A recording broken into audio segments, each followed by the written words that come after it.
Hey all, it's your girl Aaron, and I hope you are having a good time. I hope it's been a good day for you. Um, Happy holidays, etc. And I just wanted to make a quick video to say hi, and also just wanted to mention uh, something about egoism and morality. So, while egoism does allow you to see everything you do as being self-interest, while it does allow you to not feel obliged to any external abstractions or laws, gods, um, authorities of any kind, and that you are your own authority, doesn't then absolve you from the expectations other people have of you. And that's especially important if you are someone who is an egoist communist, because that would mean that your goal is communism, which is a stateless and classless society. In other words, a society where everyone is at the same level as each other in terms of, power. So, we would just all have our own agency, autonomy, etc.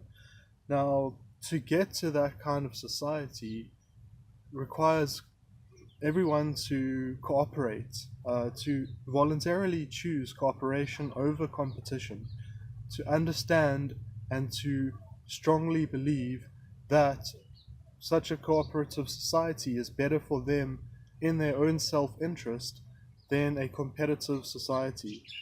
And so, in terms of a cooperative society, there are going to be things that we all as a society agree to stick to, so that we don't end up alienating or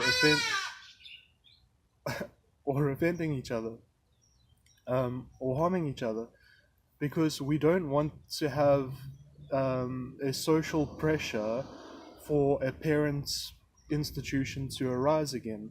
We don't want people to feel like they are being harmed by others, and not being able to stand up for themselves and stuff. So everybody is going to have to know, in a sense, the ethics of of everything involved with society, well enough that when something does go wrong, the people at hand are able to tell, how to handle it best.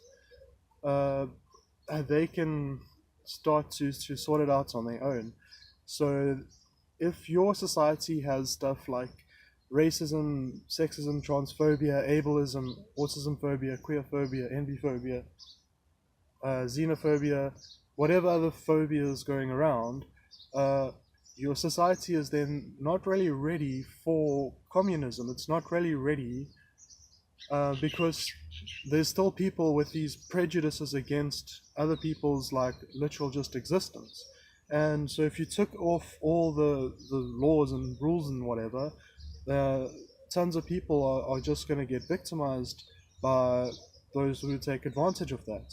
So you can only get rid of those safety nets and stuff once everyone can actually handle being a decent human being, and can see each other person as an individual, and not categorize, label, stereotype, etc. them, but uh, you know treat them as someone worthy of respect, and to be heard when they say that they need certain things from each other.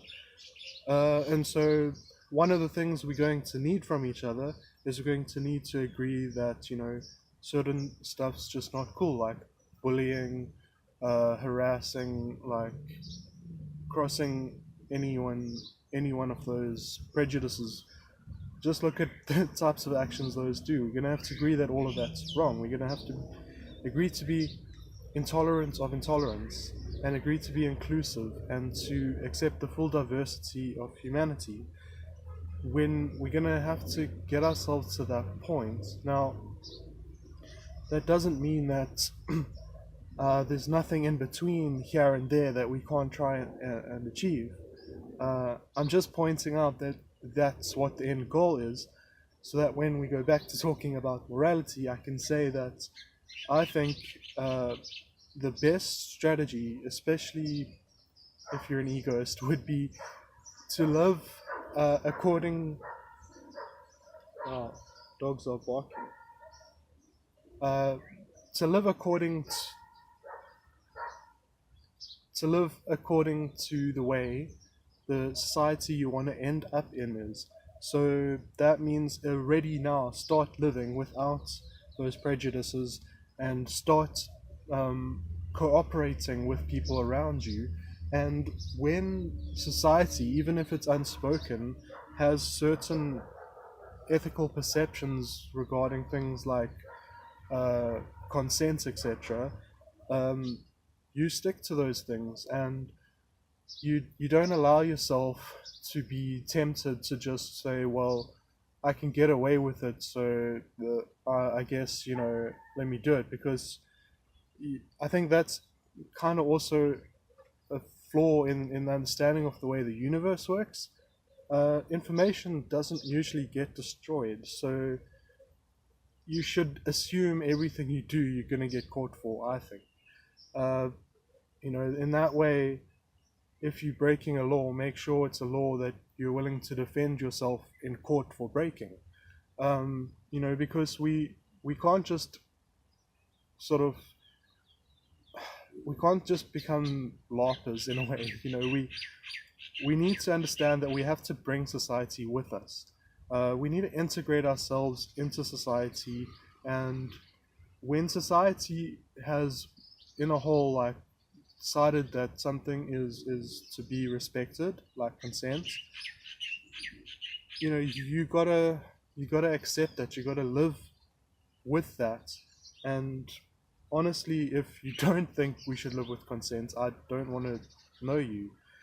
Um, but if you that was you, um, then I don't know. You would need to try and convince all of society that that's how in their best interest, and I don't think it is, so you'd fail. But I guess your only option then is to not integrate into society. But yeah, I mean, being an egoist, and especially being an egoist communist, doesn't mean you have no more accountability. It doesn't mean you can just do whatever you want. It means that you've been doing whatever you want all along, and if you've done things to keep yourself out of prison, or if you've done things because you don't want to hurt people, then you can keep doing things out of your own interest to stay out of prison and not to hurt people. It's still in your interest, even though you understand now that you used to do it for an external abstraction. You can renew your decision to do it of your own conscious choice now, for maybe new reasons. But anyway, so I would say, if you want to look into egoism and ethics and morality a little bit more, that you would look into someone called Saul Newman's talks. And I've actually done a reading, so I'll drop a link in the description to that, of one of their articles.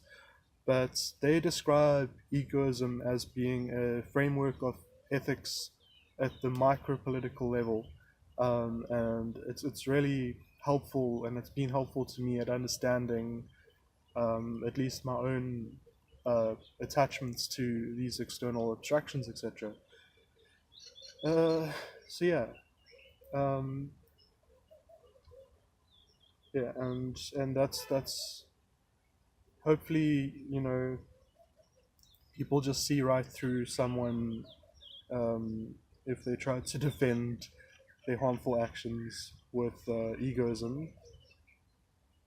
And hopefully people understand that egoists, um, are very much concerned with ethics, uh, and we don't condone, um, harming other people.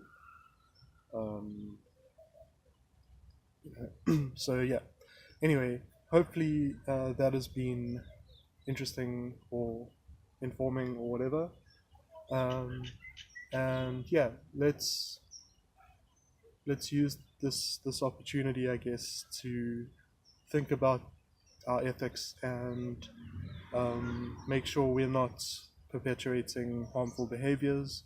I feel like the society has still got a ton of work to do in all of those areas, so we nowhere near a revolution or anything like that. And also check out Day of the Fifth Column's video about revolution, like especially if you're in the USA in that context they talk about. But yeah, it would be a nightmare. Something I don't think you'd wish on your worst enemy. It would be a bloodbath, and a lot of good people, innocent people, would get slaughtered.